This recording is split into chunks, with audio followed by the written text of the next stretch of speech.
Andy, my dude, have you heard of the magical website builder known as Squarespace? Ugh, not another Squarespace ad. I feel like every podcast is sponsored by them. Hey, don't knock it till you try it. Yes, okay, it is overhyped, but actually it lives up to the hype.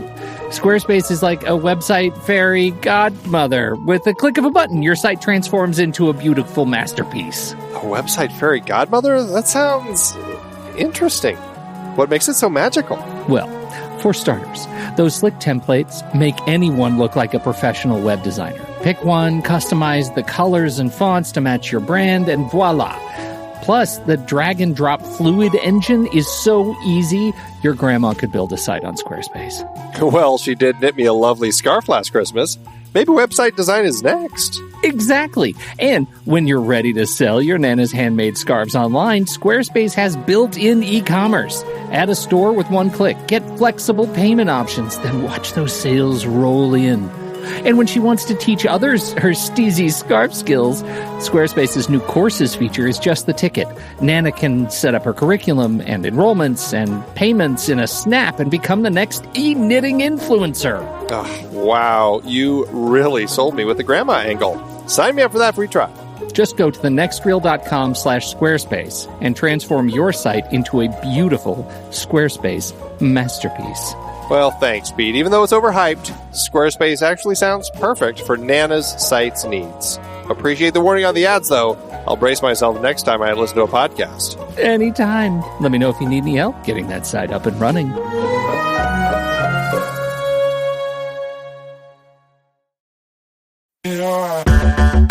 Andy, can you believe we've almost hit 700 episodes of The Next Reel? I know, it's crazy. And with all the other episodes in our family of podcasts, we are well over 1,200 episodes of movie conversation. It's really pretty amazing that we've gotten to have these in-depth movie chats every week for over a decade now. And we couldn't have done it without our loyal community of film fans. Their support over the years has meant so much. For sure. That reminds me, we should give the merch store a shout out. Buying shirts from thenextreel.com/merch is a great way listeners can continue to support the show. Plus, they get to sport our great designs. Absolutely. I think sometimes folks forget we have a variety of shirts, mugs, phone cases, and more available. In fact, a great place to start is with a shirt sporting the Next Reel's logo. We also have that classic Fast Times Spicoli Surf School tee, or the weirdly popular Rusty's European Tour shirt. The one from National Lampoon's European Vacation. Why is that so popular? Search me, but we have sold a ridiculous number of those. I guess there are a lot of Rustys taking trips to Europe? We're always adding new designs based on movies we've covered, like our brand new design for a streetcar named Desire, featuring a streetcar named Desire. So if you want to rep your love of TNR and films, head to thenextreel.com/merch. Every purchase helps us continue to have these weekly in-depth conversations. So visit thenextreel.com/merch today. And as always, thanks for listening and being a part of the Next Reel community. We've got lots more great movie chats coming your way. I'm Pete Wright. And I'm Andy Nelson. Welcome to The Next Reel. When the movie ends, our conversation begins. In just a matter of seconds, you're going to hear a classic episode of this show from back in the day when we called ourselves Movies We Like. It took us a while to settle into the show's format, so you'll notice some differences as you listen to these episodes. For instance, it takes us a bit of time to actually get into the conversation about the movie. Things like that. But we're still proud of the conversations about the movies themselves, and we think they're worth keeping in the library. So enjoy these episodes from our back catalog. And you can become part of our Discord community, learn more about the show, and find out how you can become a supporting member at thenextreel.com. So thank you, everybody, for downloading and listening to The Next Reel. We appreciate your time and attention, and we hope you enjoy the show.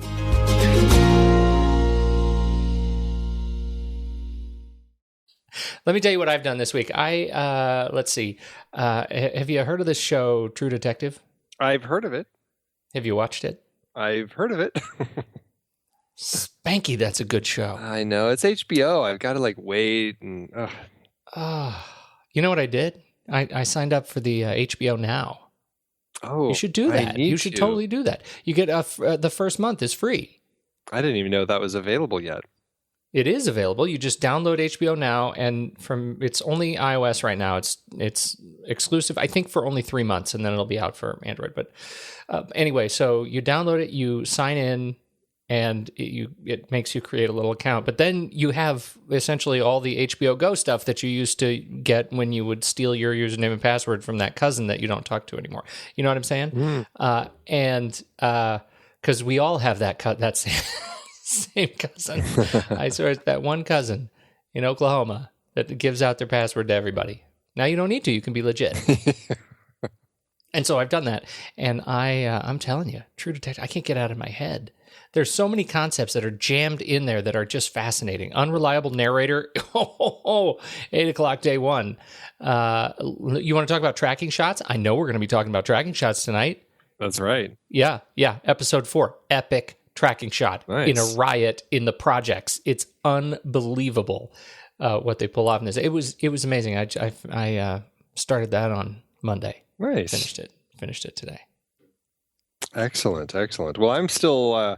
It's been a busy week. I'm really behind on everything. I still am 2 episodes knee deep into Daredevil, and I haven't. What do you think so far? I mean, like I said last time, yeah. I mean, those 2 episodes so far, I like. That's as far as I am. And the only thing that I've really done is I've finally watched Fast and the Furious 6. Oh, so you're good to go. You're greenlit for the 7th. That's right. Well, I got to get my wife to finish it, which hopefully she's going to finish this weekend, and then if we can, we'll sneak off to 7 this weekend as well. So you split ways a little bit. But the third Tokyo Drift, that actually takes place after after number 6. It does? Yes. So it technically is what I should watch to get ready for 7. Again, I should rewatch Tokyo Drift. I don't know if you need to. You can probably watch 6, watch 6, and let's just think about 3.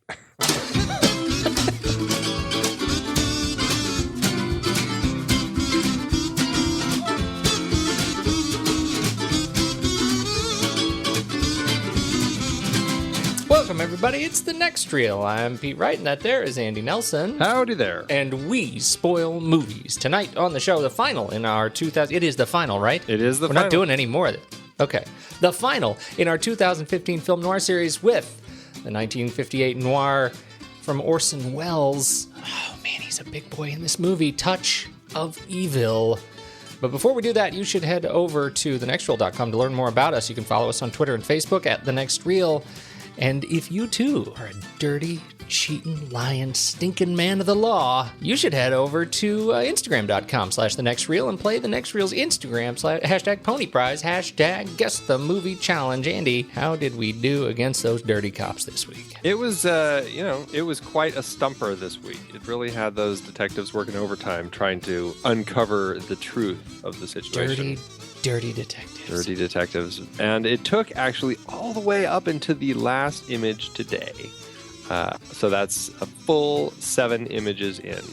And good old Glarsid, our friend from another planet, was able to nail it. I shouldn't say nail it, but on the 7th image, he was able to nail it. And he did get it. It was the film that just came out last year, The Skeleton Twins. And with what's his name we like so much, and what's her name who did the dancing video? Yeah, what's his name and what's her name? The people that we like so much from SNL, right? It's Kristen Wiig and Bill Hader. Yeah, and Luke Wilson's in there too. And yeah, it's I think Craig Johnson directed it, and it looks like a great film. It's one that is on my list of films to see, but I haven't seen it. I love the imagery, though. Some really interesting images in this film and up in Instagram this week. So Glarsid is entered to win the 2015 Pony Prize. And if you want to check out the images, head on over to Instagram. Many props, once again, to the good Stephen Smart. Indeed. Crushing it this week. But this is back to you this coming week, right? So it's you're right, because Steven's going on a trip. That's right. I've got a little. So you're at the helm. I got a little week jumping in to do the Instagram this week. So I've got my movie all picked out. I'm ready to go. Is it good? Do you feel good? I feel pretty good. You're stepping into the ring with the internet. That's right. I know. I don't know. I think I'm torn. Do I want to really drag it out, or do I want to There's some really iconic images. I'm torn if I want to let somebody guess it midway through and then just show iconic images the rest of the week. So we'll see. We'll see how it goes. I think when do we feel really good? 4 or 5? Yeah. Like if somebody gets it around 4 or 5 and then you can ride it on home with some good images. That's what I'm thinking. I guess it's time. Yes. Let's do trailers.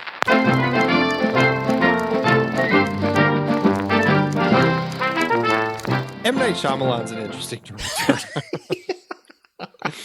He's, I really want to like M. Night Shyamalan again. I really do, because I think he's made some just amazing films. I think he is a storyteller who can tell some really solid stories. I think he's made some incredible fumbles over the last few years, possibly even decade or more.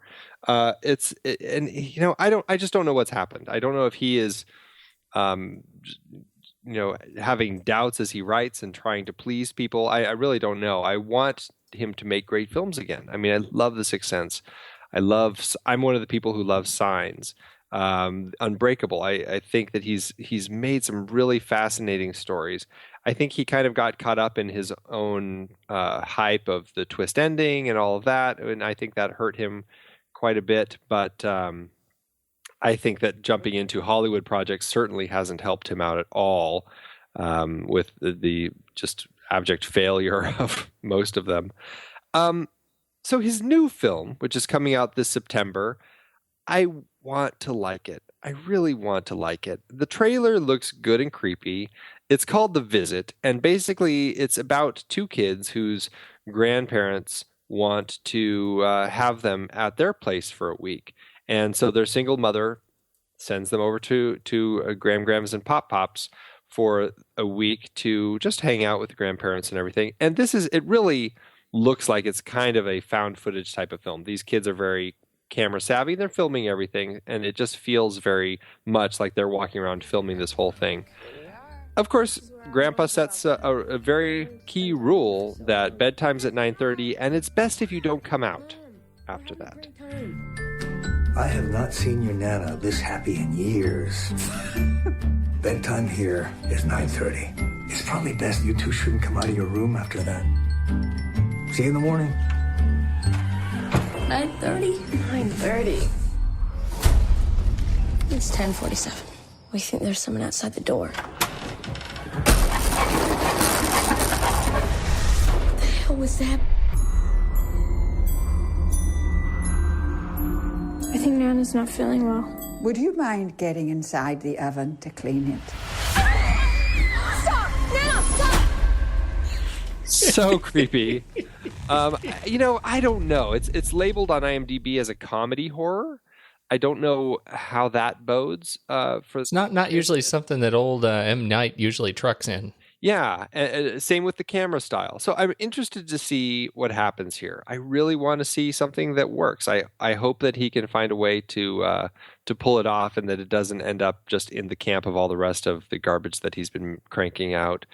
Ed Oxenbould, I mean, I enjoyed him quite a bit from Alexander and the Terrible, Horrible, No Good, Very Bad Day. I thought he was he worked great in that film for me, even though I had some problems with it. The rest of the cast, other than Catherine Hahn, who pops in and out as the mom, the rest of them aren't familiar to me. Peter McRobbie, Olivia de Jong, I guess, is the sister. De Jong. Yeah. I don't know. I'm not really sure. I want to feel that it's going to work, though. And, I guess this is just a fingers crossed sort of one. What did you think? I'm going to give it a fingers crossed one. But I tell you, you only just saw the trailer right before we pushed the big red button, and I was laughing out loud. Like it was a great trailer experience. Yeah. For me, it was a great trailer experience. It makes me want to know what the gig is and what's the gimmick at the end after 9:30. Why is Grandma scratching at the walls and trying to bake her children? Like, is this a Hansel and Gretel kind of vibe? Like, what exactly is going on? Because I was really excited about just the experience of dealing with the trailer, and so I call it a win for maybe this is what he needed, to change tone a little bit and really shake it up. So I'm going to check this one out. Well, it comes out September 11th, 2015. So middle of September. All right. We'll see then. I've got another one that I'm crossing my fingers on this week. And, it's hard, too, because I think trailers generally have been swallowed by the big trailers, right? So, I mean, in the last 10 days, we've had another Avengers, another Tomorrowland, another Batman vs. Superman, a Jurassic World where they give up all the dinosaurs. We've got Fantastic Four. Like, it has just been a vacuum for other trailers. And so it was actually hard to really dig through what I thought were some more interesting trailers this week. And the one I ended up with is from Scott Cooper directed. And Scott Cooper came...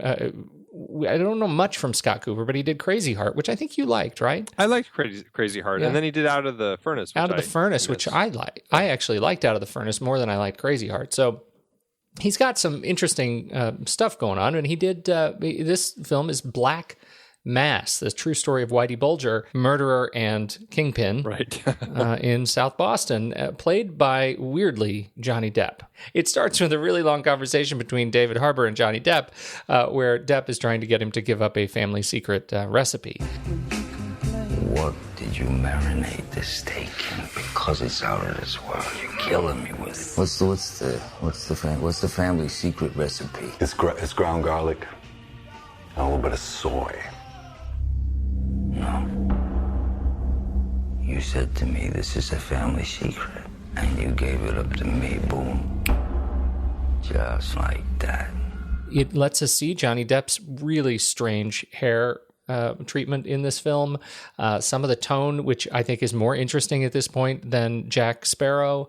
I'm interested in it. The big hidden sort of big gun for me is Benedict Cumberbatch, who's in this film as Bill Bulger, I assume is the brother, who is he's the state senator at the time of Whitey Bulger. And so I'm just fascinated by how these guys come together and do this film. I'm more, I think, looking forward to the second trailer where we get to see maybe a little bit more of Benedict Cumberbatch, because at this point he's more of a draw than Johnny Depp is for me. But it looks like an interesting character piece for him, and it was, it was a good watch. Yeah, I'm in. I think it looks really interesting. I had no idea what the trailer was when I first clicked it to watch it.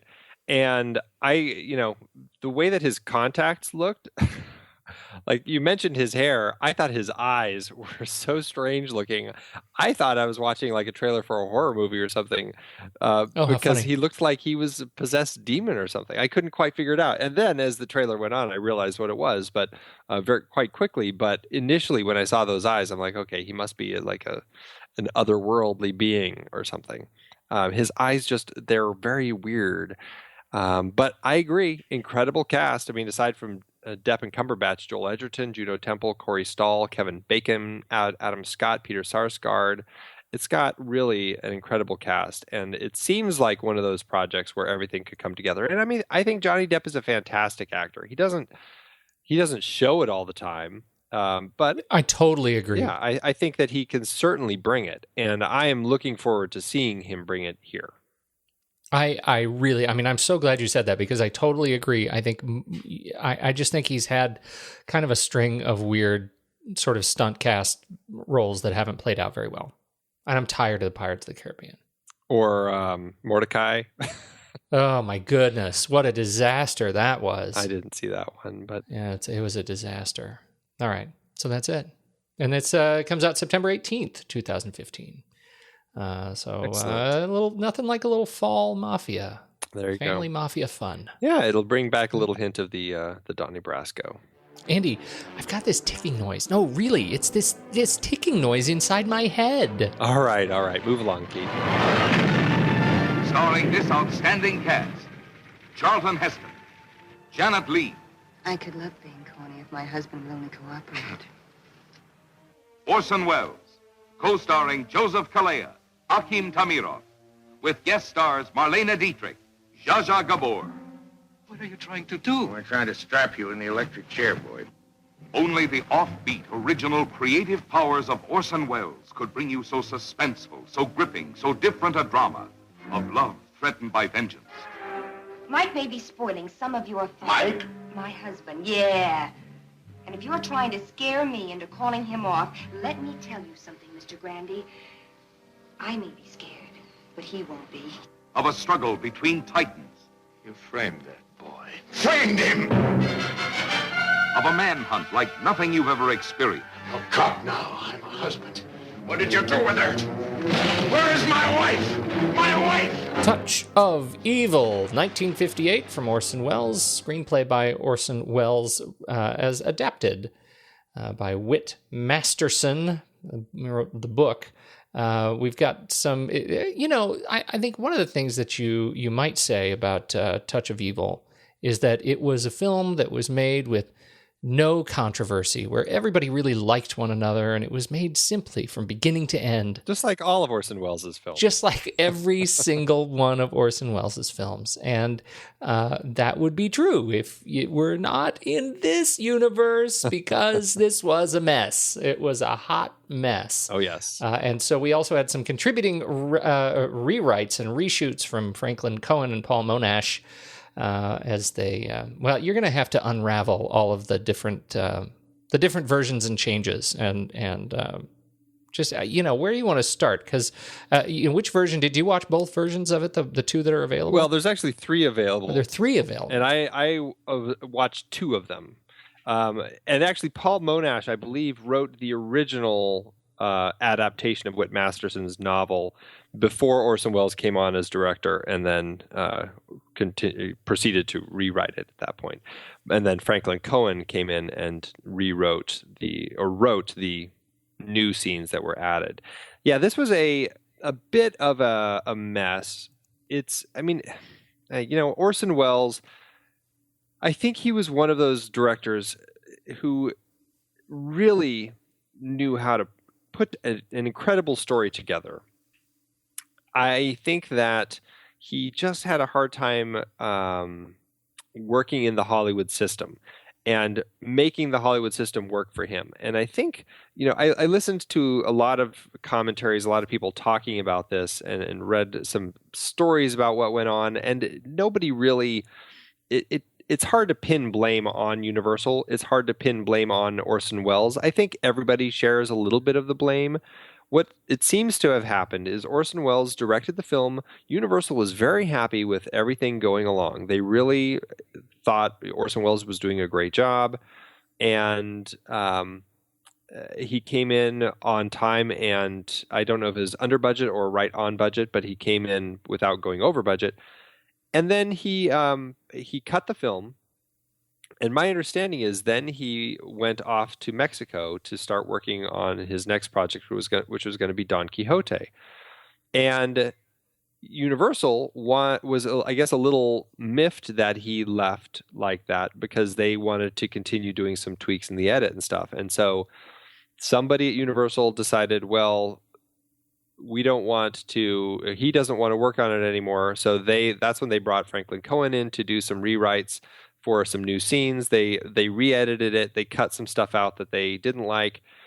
The cut that Orson Welles made of this film doesn't exist anymore. Nobody really has it. It's essentially lost in time. The re-edited version is the version that ostensibly is the one that was released in 1958. It's about 95 minutes or so. Orson Welles did see it, and when he saw it, he wrote a 58-page memo to Universal. That's a fascinating read. I've made it through about half of it. Just lots of very detailed notes that he gives, just scene by scene, recounting things that are that need to be reworked, essentially. And Universal listened to some of his notes before they did another pass at it and then released it. And when they released it as a B picture. It was the bottom bill to a Hedy Lamarr picture. And so they hardly even pushed it. And this was essentially an A-list film. I mean, it had an A-list cast, A-list crew, A-list budget. Everything about it was A-list. But Universal just didn't get it, I guess, once the film was all done. And so they just demoted it to B-level and didn't push it at all. And so it was just kind of lost in the annals of history until, I think in the 70s, a professor at one of the film schools in California requested a copy of it from their library to watch it or to show to their class, and found a 108-minute version, which all of a sudden everyone was convinced was the long-lost Orson Welles version.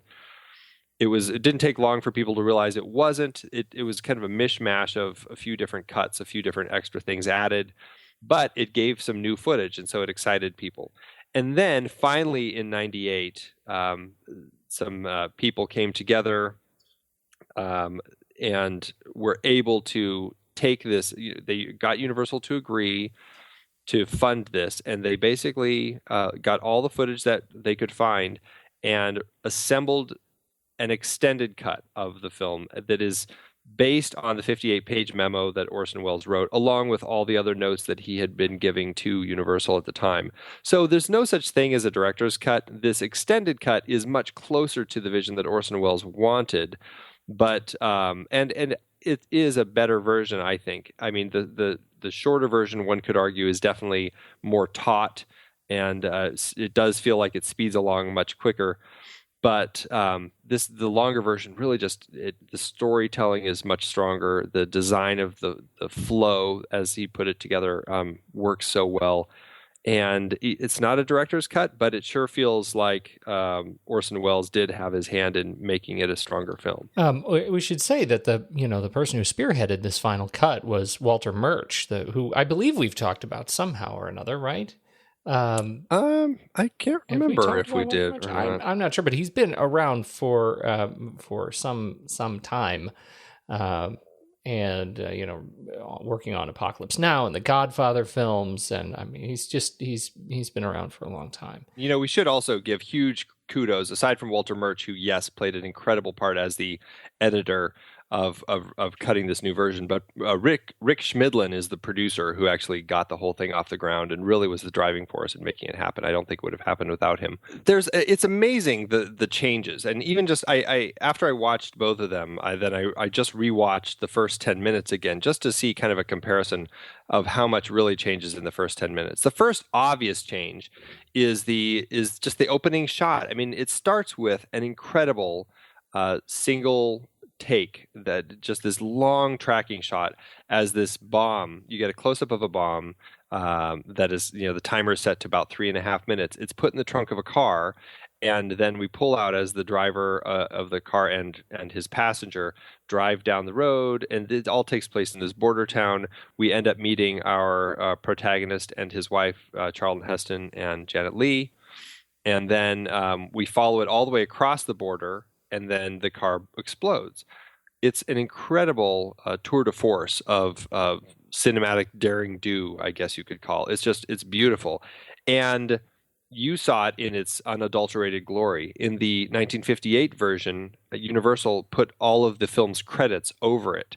So you get distracted by this additional layer on top of it. You don't get to see the full shot because there's constantly credits popping up all the way through. And so right away, that's a huge difference. Now, I will say something that I do actually like is I love Henry Mancini's theme, which does play over the whole opening in the original cut. And they pull that out. They drop it in here and there as kind of some underscore in the extended cut. But what Orson Welles really wanted to do is not have score so much throughout the film, but have music from passing radios playing. And just to kind of build this sound world of the film, which I think is amazing to hear. So as we're driving, we hear the radio of the car as it's playing some kind of American dance music. And then we go past a cabaret, like a Mexican cabaret, and we hear their music. And it's this amalgam of all these different musics that kind of keep coming up. And it gives us a much better sense of the world, and I really love this sound mix as much as I love that theme. Well, that was the thing that really sort of broke my heart. Is I really adore this score, and I think Henry Mancini is one of my very favorites. At the same time, you can just feel how Wellesian it is without the Mancini score in there. I mean, just the using ambient sound is.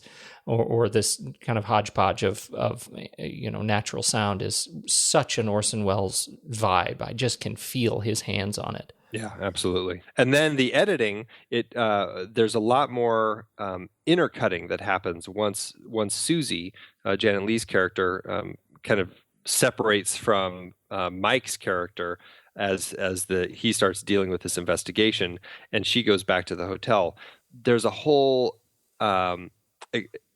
added layer of intercutting going on, as opposed to much longer takes. Just kind of, the way that they re-edited it was very much, you get the investigation at the car, you get Susie at the hotel. It's just in chunks. The way that it's re-edited, it's really jumping back and forth. So you're getting both worlds the whole time. And it makes, you really get a sense of all the stories going on at the same time and how everything kind of ties together.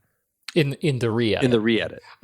So what is it about the earlier film, the original cut, that you feel is more taut? And are you saying that as a good thing or a negative thing? No, I mean, it is a good thing. I mean, there are story problems that pop up in the original film when you're really paying attention to the different characters and why is this character here when it doesn't make any sense. But it is only like 95 minutes. It just moves quickly. And it does have an energy as it goes through. It feels very, it just feels tight. It just doesn't have as much focus on some of the characters, so you don't get as much of the character development, which I that's why I still prefer the extended cut.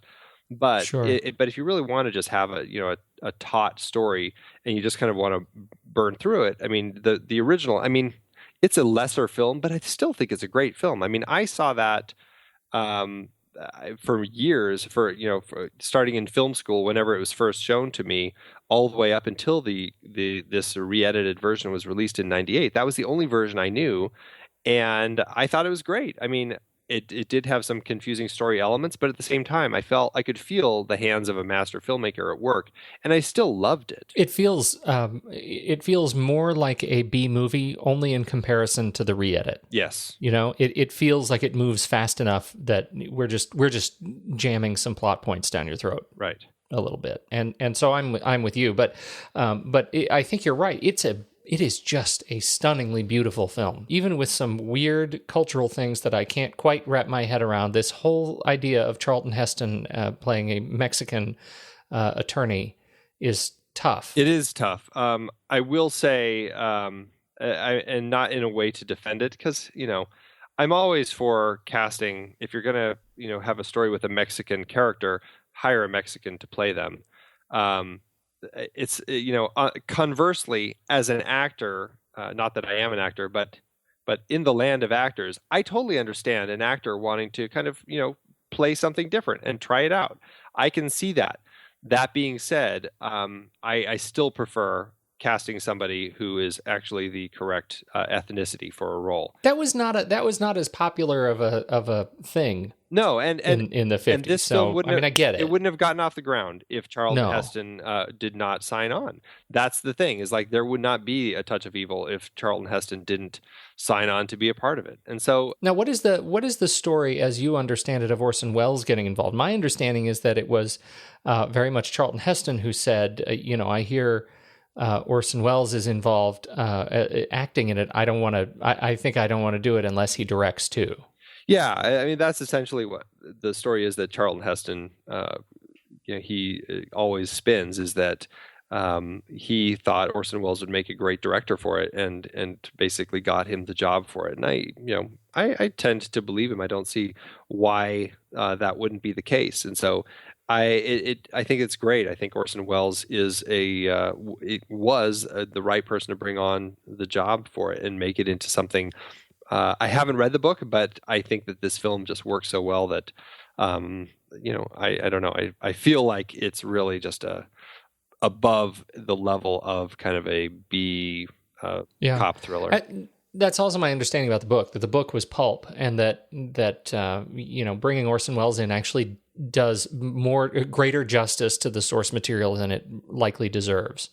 But I'm with you. I have not read Badge of Evil book. Badge of Evil. Yeah. There's Orson Welles. We talked about his touch and just his sense of ambiance in the opening credits, but man, his hands are all over this film, from just lighting and camera. I mean, it reeks of Orson Welles. I think the camera is either 6 inches away from one of the actors' faces or it's on the floor. Yeah. Pretty much throughout the entire film. Yeah. He loves seeing ceilings. And Yes. And I will say, as brilliant as that opening shot is, there is another shot starting at about 36 minutes and 20 seconds in that runs all the way through 50 minutes and 46 seconds with a couple cuts into it where we follow a character out of the scene. But it's essentially, they shot it as one long take, and it is an incredible shot. It's Wait a minute. 36 minutes. 36:20.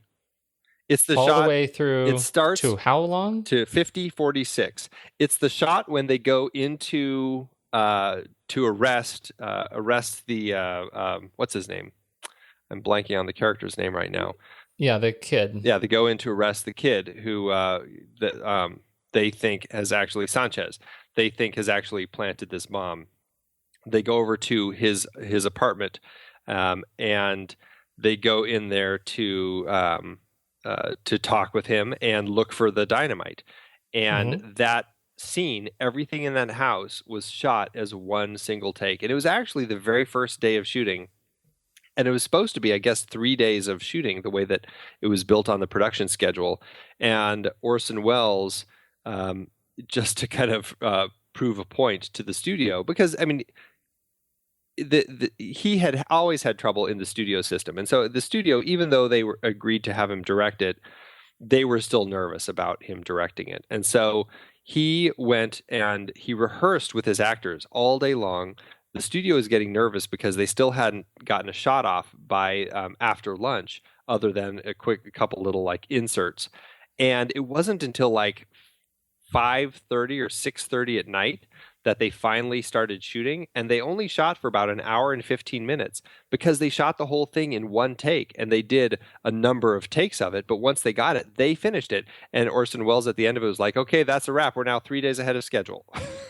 I think I know what you're talking about, but that scene, because when they come out, I think that because the version I'm looking at right now that I happen to have on my iPad is the original, and they butcher it. Well, and they do cut, like when Vargas leaves the room to go across the street to make the phone call from the blind lady's shop, we do step away from that several times. So, I mean, you've got it from about 36:20 to 41:39, and then you come back into it at 42:21 to 43:14, and then you're back at 45:12 to 50:46. So, but there are like several good, like 2 to 5 minute chunks in there. Yeah, but see, that's what I'm saying. Like we're out in the car and driving away at 43 in the recut. Like it's by 50 we're well into the hotel. Yeah. So that's a sad right, kind of and so watching it in this version, you just get this incredible sense, and it's one of those things where you don't even notice that it's like a single shot because you're so wrapped up in the story. But it's really impressive, and the way that he moves the characters in the frame, it becomes this dance because he's got characters coming into the foreground and moving into the background. The camera's moving. You've got the way that the lights are hitting different people. You've got the reflections happening. And as Vargas goes into the bathroom, you've got all those different movements. It's an incredible dance that he does. And this is the best example of it, but he really is using it all through the film. He really is. And I think it's, as I'm watching the sequence right now, you can see when you're paying close attention to it, you can see when the lighting changes, as the characters, as their triangles, of their heads kind of move throughout the frame. You can see lights come on and off that you don't really notice if you're just letting it sort of wash over you. But man, you're right. As they move into the bathroom, as they knock over the box, as he comes back out, it is a fantastic sequence, and all of it is shot from sort of chest level or below. Mm-hmm. And man, he plays great use of shadows. The shadow becomes a character on screen. It becomes another element in this sort of leading lines of actors as they lead back toward the back wall of the frame in this really long shot. It's just beautiful. And he knows how to hold on certain things. Like I love how when the dynamite is found, we're holding on Vargas's face.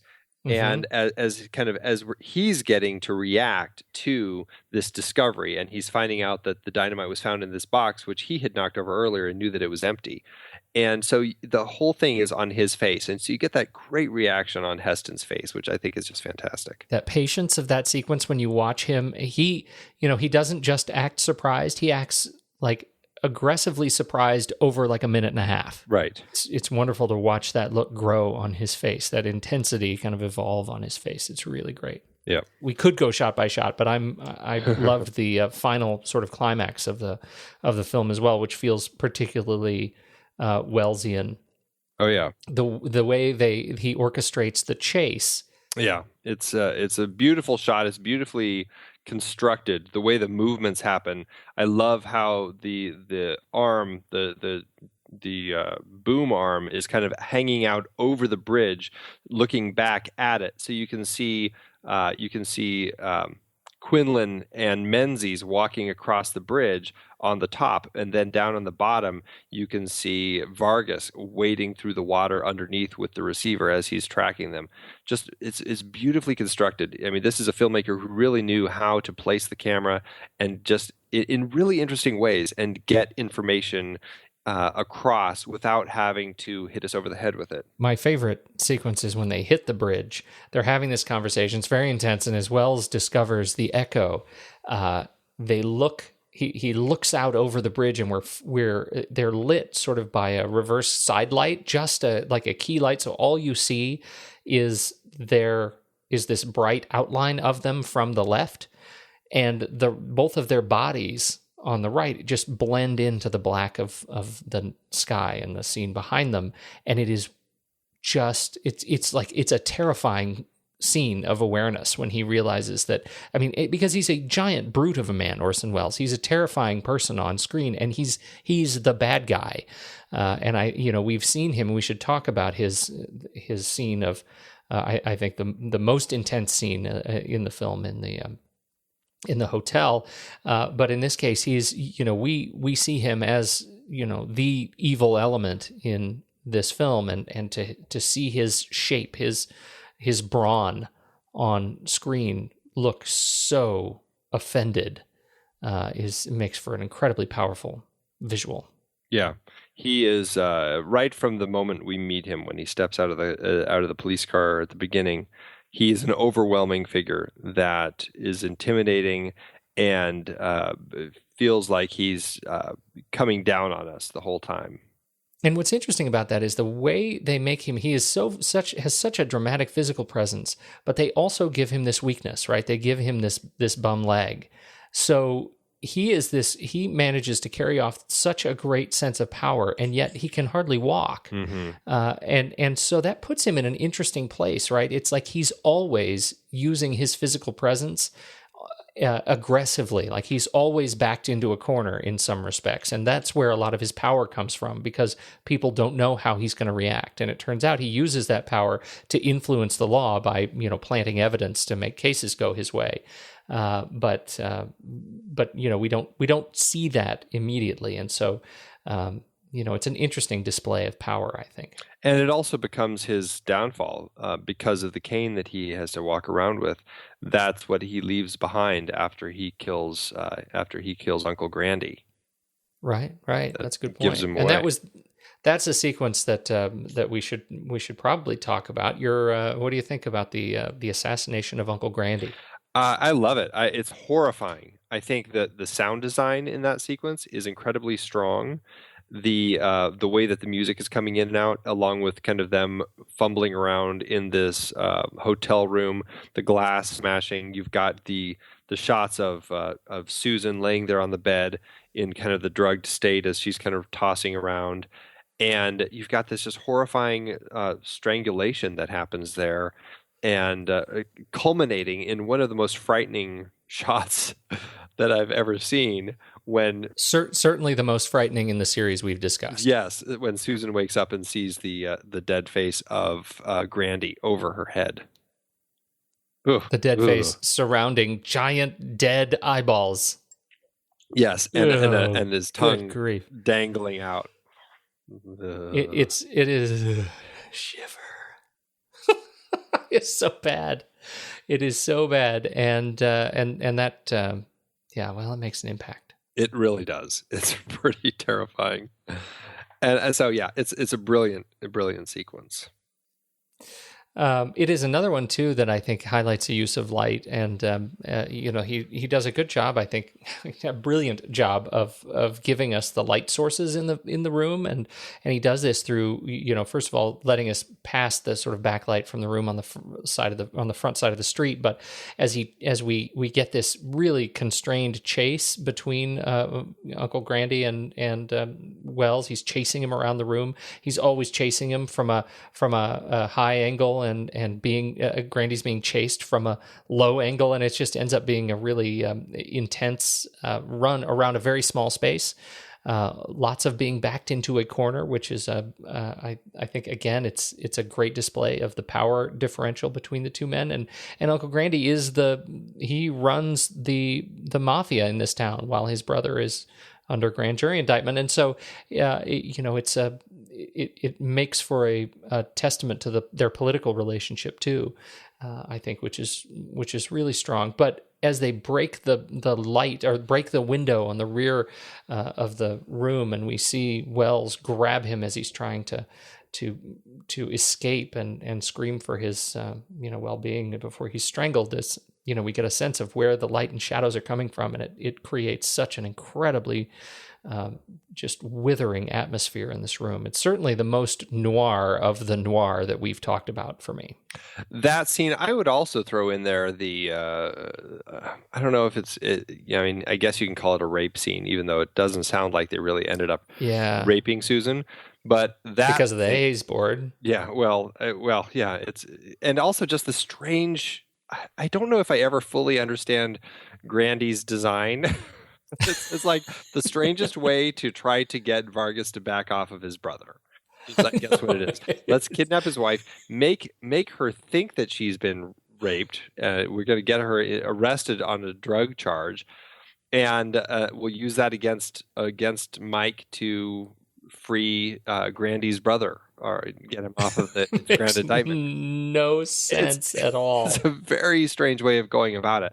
But when the gang of the young hoodlums, along with their lady friends, break into the hotel room where Susan is staying, and you just grab her, hold her legs, and it's horrifying. Just being in that position, I think, is just what a terrifying place, especially in the pre-psycho hotel in the middle of nowhere. It's like with the night manager played by Dennis Weaver is one of the most entertaining characters on screen in this film. He's definitely the sort of character who is meant to be a night manager.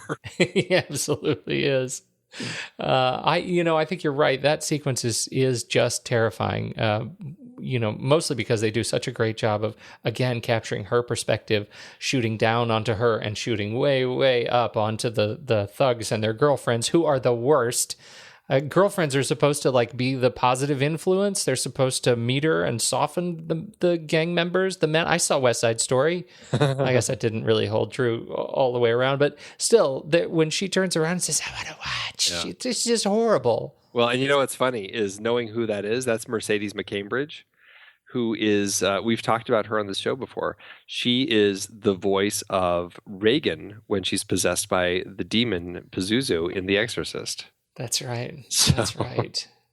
I want to watch takes on so much new meaning. That's pretty good. It is pretty funny.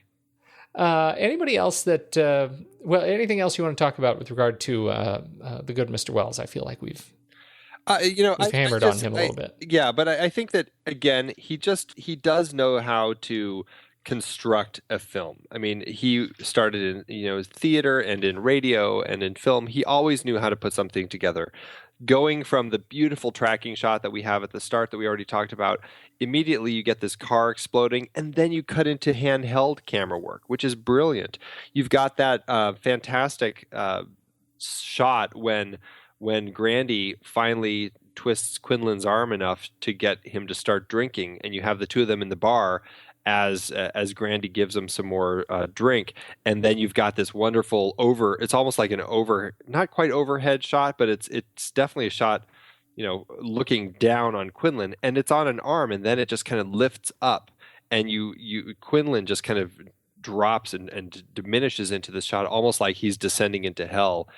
just and then the amazing audio work that he does throughout. I think he really knew how to construct a film in an incredible way, and he truly was a master. And it's a shame that this was his last studio film. Yeah, I agree. Yeah, certainly. It goes from here. I don't want to diminish Charlton Heston's role, but for me in this film, he's a utility player. He's the guy who just sort of runs back and forth between the stories that I'm most interested in. I like Charlton Heston in this, and yes, it's awkward with him kind of playing a Mexican, but I don't know. I guess maybe it's because I don't give a lot of credit to him as an actor. I think so much of his performances are him as Charlton Heston playing this role. Yeah, just overblown. He always comes across as just a big screen Hollywood actor, and sometimes that can be very entertaining to watch. I think he does a great job here in this film. Yeah, I guess there's not probably a lot to talk about in his role as Mike Vargas, but I you're right. I don't want to diminish him by saying that. I do still enjoy watching him in all of his stuff. Yeah, he is the guy that I think the most interesting stuff is going on around in this film, and we've from Orson Welles, on the other end of that spectrum, it's really Janet Leigh as Heston's wife, Susan Vargas, and we've already mentioned she's the one who, from the very beginning of the film, they make off with her, and they take her and attempt to use her as a pawn in this plan to get Heston or to get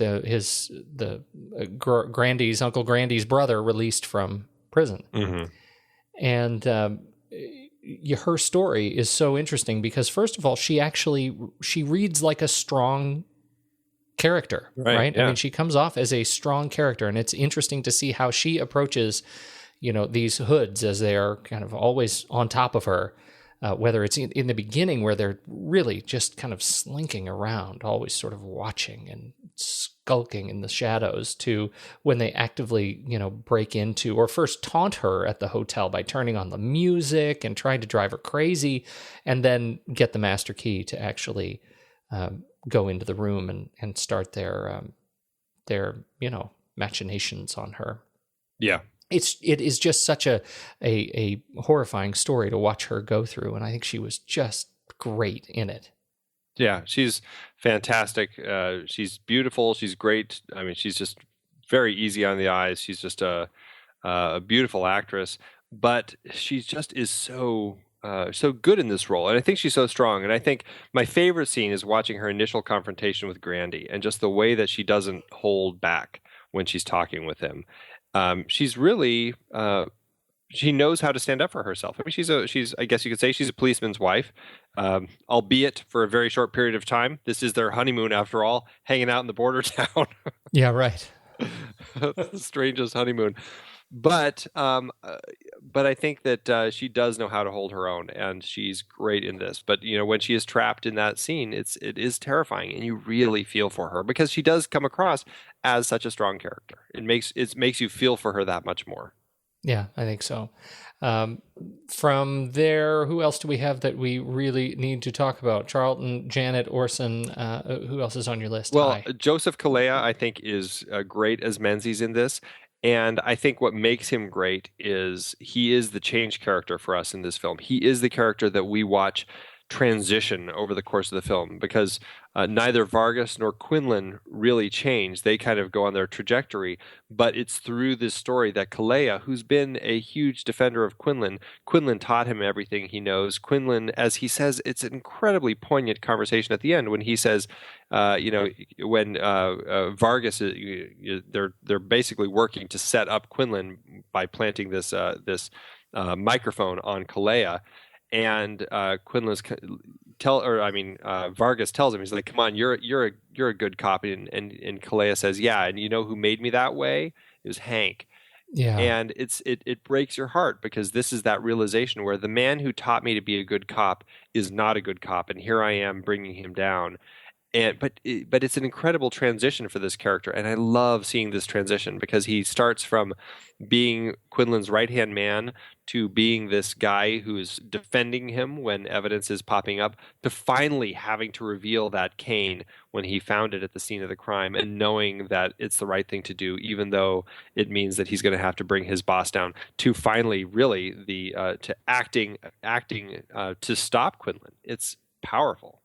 It is really powerful. Yeah, it's interesting. It makes me wonder, how well stylistically it fits as a noir, but how well does it fit as a noir to you? Who's the femme fatale, for example? Well, this is an interesting entry into the world of noir, and largely people call this kind of the end of what is, kind of the official generation. Yeah, from 44 to 58 is kind of the window of time where they mostly say this is most of the noirs. It still has those dark elements, but you can see by now a lot of the noir elements aren't necessarily in it anymore. There really isn't a femme fatale in this. There are dark characters, though. You've got Quinlan and Grandy, and you've got a lot of this just kind of the dark psychological stuff happening. And you don't have a protagonist who's really descending into this level, this dark places because of poor choices. Quinlan, in a sense, is kind of that character, even though he's the antagonist of the film. But in that sense, it does make it a very interesting film when you look at it from Quinlan's perspective, and you see this is the fall of this man who, while right.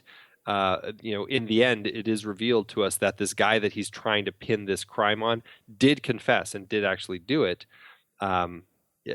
Quinlan went about getting to the truth the wrong way. And so by feeling the need to lie to get to get to the bottom of it, he didn't follow the truth, and that brings him down, really. It's the story of a man who's being forced out of off the squad by a plucky upstart from another country. But on the other hand, we do have a very clear heroic journey here. I mean, you have the hero who's trying to do good. There is no sense at any point. Well, I guess I should say that another way. There is a sense at another point that that Heston's character could do dark things, but only when he is pushed to do so when his wife is, he finds out what's going on with his wife. He said, I'm a husband now, and he is screaming, "Where is my wife?" as he's totally overturning a bar. I didn't know bars could be overturned quite so easily. But he literally turns it over. And so we see he could do these things, but really the demonstration of his integrity is that he is the good. He is the good who's going to do what needs to be done right in order to take this bad guy down. He doesn't use... He uses the technology, the tape and the radio transmitter, all the technology available to him within his view of the law. And so that's not a noir trait, and I can totally see this as this is the last of the noir. Mm-hmm. Yeah, even though we've talked about kind of neo noir and stuff. I mean, there are films that continue even from that point on, all the way through today, that still have elements of noir. So yeah, it's not like it's ever died. It's died. It's dead to me. It's dead to me. Talk about Zsa. Zsa and Marlena. Yeah, Zsa was the girlfriend of Albert Zugsmith, the producer of the film, and that's how she got her bit part. And Marlena was good friends with Orson, and she came on to do her bit. He asked her to do this bit of Tana. I love Marlena in this. There's something about her performance on screen every time I see her on screen that just has this weight, and I just love watching Marlena perform. The studio had no idea. He didn't tell the studio that she was going to be in the film. She was just doing it as a favor and was doing it all for free. The idea was that she wasn't going to be credited and all that. But when they saw that she was in it, they quickly created a contract and wanted to pay her because they wanted to plug her name in it. And so put her on the poster. Exactly. Which is interesting because Joseph Cotten, who also pops up, and he's one of Orson Welles' old timers from way back in the theater days and Citizen Kane and everything. He pops up as the coroner, but doesn't get credited. Anybody else stick out to you? Any other surprise performances that of folks that we're going to talk about later? Not really, but I will say I do like Akim Tamiroff as Grandy and Valentin de Vargas as Pancho. I think both of them just have a great presence on the screen. We've talked about Henry Mancini. We've talked about Orson Welles. We didn't talk anything about Russell Metty. Yeah, we should mention Russell Metty. I mean, all this fantastic cinematography throughout this film. Orson Welles is clearly a director who knows what he wants, but Russell is the DP who actually captured it all. I can only imagine what it's like being an editor, being somebody working for a studio and having people telling you, okay, re-edit it, cut it down to 95 minutes, make it something that the crowds can understand. I just can only imagine being put in that position and having to take this film with, you don't have the director, to work with, and you're just basically having to cut it back. I think that they did an admirable job considering what they were under. And even, you have to give credit to the guy who came in to redirect or to direct some of these new scenes. Harry Keller is his name. And, it was very standard sort of directing. The one that really stands out is a scene in the lobby in the hotel. It just feels very, very standard 50s Hollywood style. But despite all of that, I think, they did what they were being told, and they got it done. And, I give them credit for that, but I really am grateful to Rick Schmidlin and Walter Murch for coming in and fixing this up. The driving scenes, they weren't process scenes. That's a good thing to bring up. This was actually the first film, because we talked about, I mentioned this briefly last week in Ace in the Hole, but this is the first film, to my knowledge, that they actually film a driving scene where the camera is mounted essentially on the front of the car and the car is driving. And you've got it twice. Once with Grandy as he's pursuing, as he's following, well, he thinks he's following Vargas and his wife, but I think at that time he's following Menzies, who's driving Susie to the hotel. Right. And you've got him driving down the roads. And then you've got a great shot of Vargas when he's driving with Schwartz, and they're driving down the street talking about the case. And really what they did there, because they couldn't figure out how to do it. They didn't want to tow the car. Orson said, the actors can do it. And so they mounted the camera. Charlton Heston started the camera up. Schwartz hit the audio stuff. And there's conflicting reports as to whether the sound man was actually in the trunk or not. As far as recording from the trunk, I don't quite know.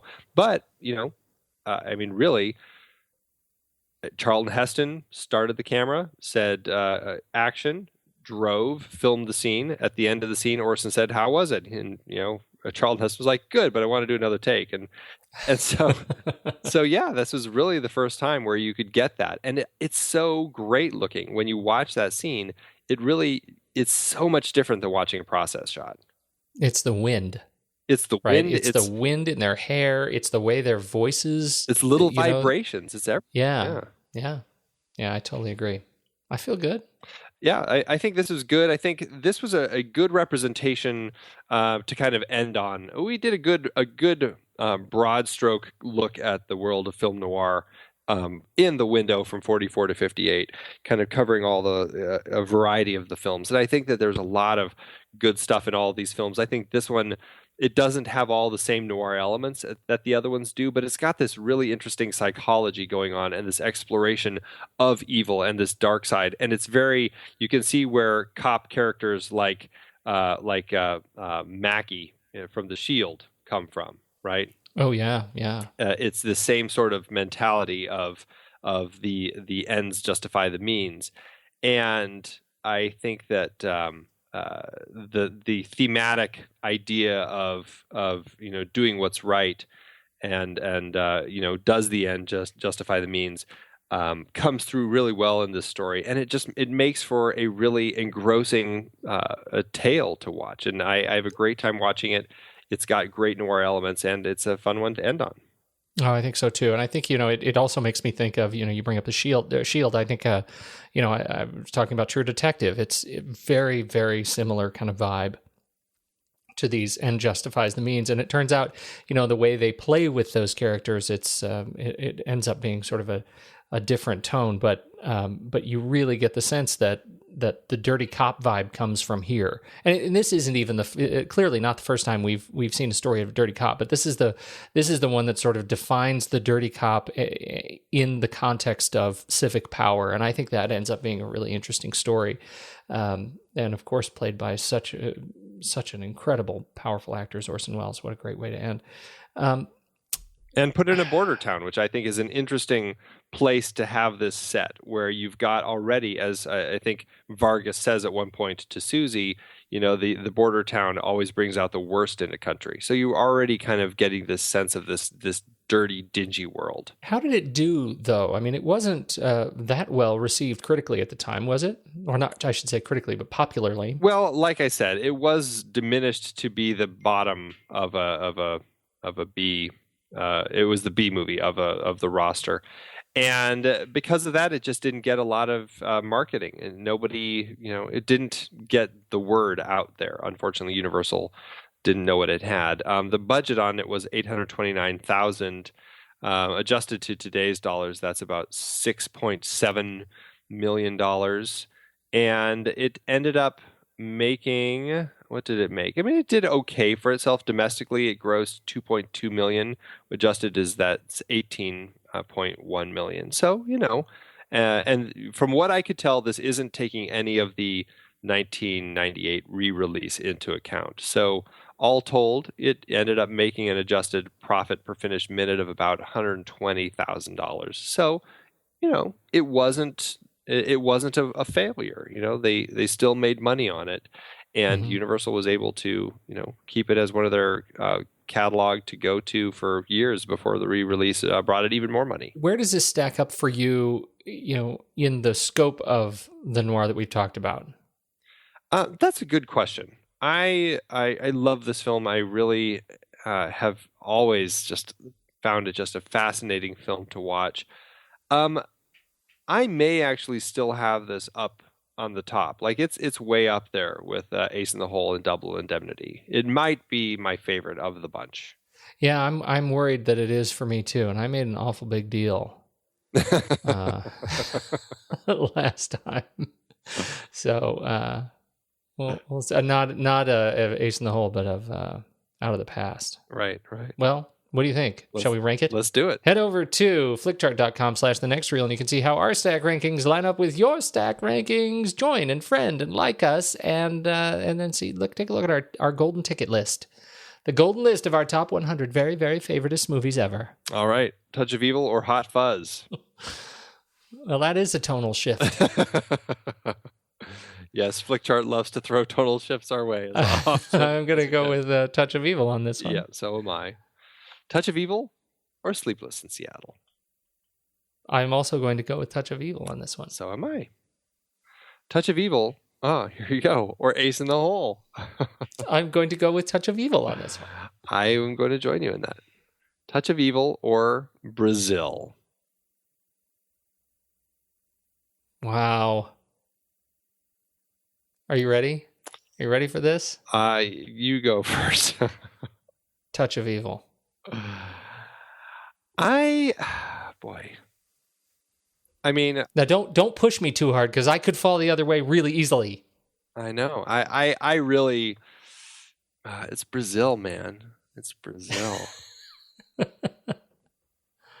I mean, I would go Brazil, but it is my favorite. Heavily. If it's your favorite film, you got to stand up to that, man. Don't let me push you around. I know, but I mean, it's my favorite film. But right now, it's what, like number 10 or 11 on our list. I mean, there's, I love it. I just feel like I'm going to go with Brazil. I just like you twisting in the wind. I know. It is tough. Okay, I'll give you Brazil. All right. It makes me a little sad. I know. Me too. It does actually make me a little sad. Should I push harder on this one for you? Would I be doing you a favor if I rock, paper, scissored it to kind of let you off the hook so you could know that it was actually fate? That made this decision for you? I actually think I'm going to go Touch of Evil. The more I think about it.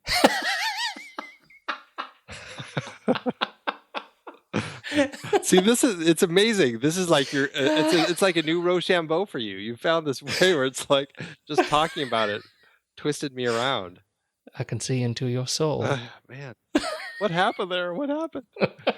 I don't know. I'm just thinking about the incredible cinematography. I'm thinking about just the everything about it. I know they both have their issues, and I know Brazil, in my heart, is still my favorite film. But I feel like I need to give it to Touch of Evil because I feel like it's just a stunning thing to look at. Well, I do too, and the reason I think that is because when I compare these two films, I think Brazil owes an awful lot of debt to Touch of Evil. Yeah, I think that's a good way of looking at it. Thank you. You're welcome. That was awesome. Oh, man. Touch of Evil or Inception? Oh, Jiminy. Touch of Evil. Yeah. By the same... I'm doing Touch of Evil also. Logic. Yeah. Wow, we're shooting up there. Touch of Evil or Seven? No, I'm not saying this one's going to be easy at all. I feel it in my gut. Yeah, I feel like I'm leaning towards Seven on this one. Why? Make the case. Both of these films I had incredible theatrical experiences with. Touch of Evil in the re-release, I saw it at the Castro Theater in San Francisco. Just an incredible crowd to watch it with. And what an incredible vibe to walk out of that theater just having lived that retelling of that story. Seven, when that came out, it blew my mind. David Fincher, as a force of filmmaking, took a genre and did things with it and made a film that kind of rocked me. And all the way through to the reveal of the head in the box, even to the way that the credits played at the end. I think that he took a genre and made it his own and made it an incredibly strong film. They both did. Yeah. All right. I sort of feel like my logic fails because I'm also going to do Seven, but I feel like the same thing could be said that I think Seven owes a debt of gratitude to Touch of Evil. Oh, I agree. I definitely agree. And so what I'm not saying is explicitly that I think David Fincher just out-Wells'd Wells. That's what I'm not saying. I think for me, it's that they took it to a level where you had a head in the box. And that was what's in the box? That was a reveal that I just was not expecting. And I think that for me is what really pushes it to Seven. Absolutely. Okay, I'll give you a head in the box. Give me a head in the box. Touch of Evil or Requiem for a Dream? Touch of Evil. I tend to agree. I think I'm going to do that. All right. Pete, we're at number 5. We have a new number 5. I kind of felt going into this one. I played my cards a little bit close to my chest, but I knew going into tonight that we were going to crack the top 5. That was what I was thinking. You did, huh? I did. And we did. I was going to be really disappointed if about Brazil, but I was going to let that go. I feel like fate intervened. Oh, that was a tough one for me, man. That was really tough. It was really, I feel it. Really tough. Just think about this. Maybe we get Orson Welles on our next shirt. Well, that's true. That is kind of exciting. We are changing it up now. We've finished our 2015 film noir series, and next week we start something brand new. And I will say, speaking of tonal shifts, this will be a tonal shift. It will be a tonal shift. We are going to be hopping into the driver's seat and taking a trip out on the road with none other than Mad Max. We're going to do the whole series. In fact, we're going to be ending it with Fury Road right after it opens. So I'm very much looking forward to this series. Me too. Oh, I can't wait. It's the, we get Mad Max, the original, and then it goes up and then it goes way down. But I feel like it goes way down as like the darkness before the dawn in our Mad Max narrative when we get Fury Road. Oh, yes. I'm so excited for that film. I am too. Cannot wait. It's gonna. I cannot wait to talk about these. So that's what we're doing next week. And until then, I'm going to go to bed. All right. I'm going to go turn on the old pianola.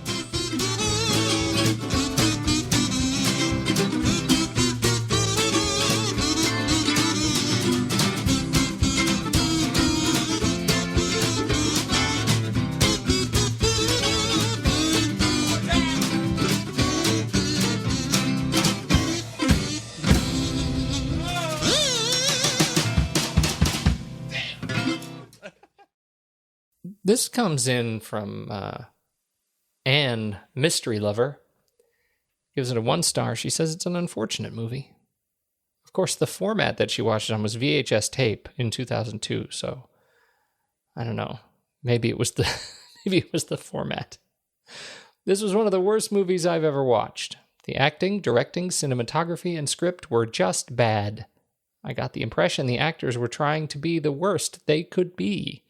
The video went into the wastebasket as soon as it was over. She actually threw it away. It was a protest trashing. Well, I guess, is that better than gifting it? I don't know. Yeah, I'll bet she actually probably gives fantastic gifts. Yeah, she probably does. I'd rather get a gift from Anne, who throws this in the trash, than from, was it Oreo Cookie Lover? Yeah. Mystery Lover is a better gift giver than Oreo Cookie Lover. Yeah. Take that. Good to know. Well, mine is also a 1 star by Holly, who says, I pretty much hated everything about this movie. Yep, I hated it.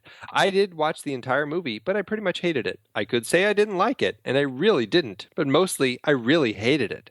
After hearing all the acclaim, I sure was amazed. I missed what many others perceive as brilliance. All I saw was ugly in every way. There was not one good thing I can salvage from seeing this movie. There are not many movies I can say that deserve only 1 star. This is one of them that does. Ouch. That's horrible. Yeah, she really hated it, as she clearly tells us. Did she give it as a gift, though?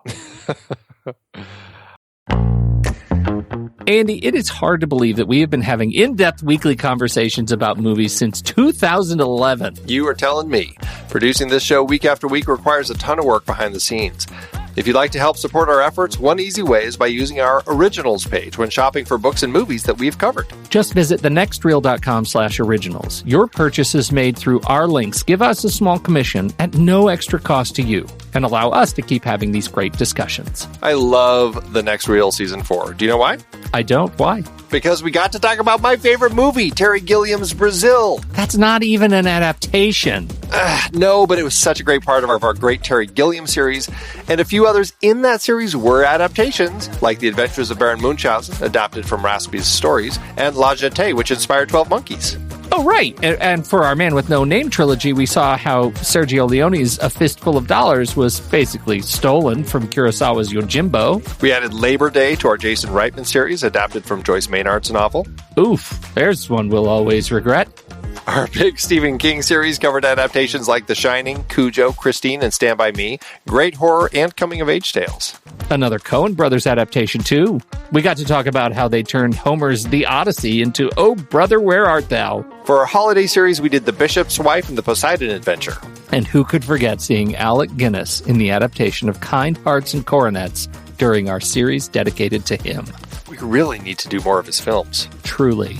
We had our first film noir series with classics like Double Indemnity, Detour, and Out of the Past. And our black and white cinematography of James Wong Howe series with The Thin Man, Sweet Smell of Success, Seconds, and King's Row. So many adaptations. Oh, you're not kidding. Dive deeper into these originals and more at thenextreel.com/originals. Every book you buy helps support our show. Get the full list at thenextreel.com/originals and start reading today.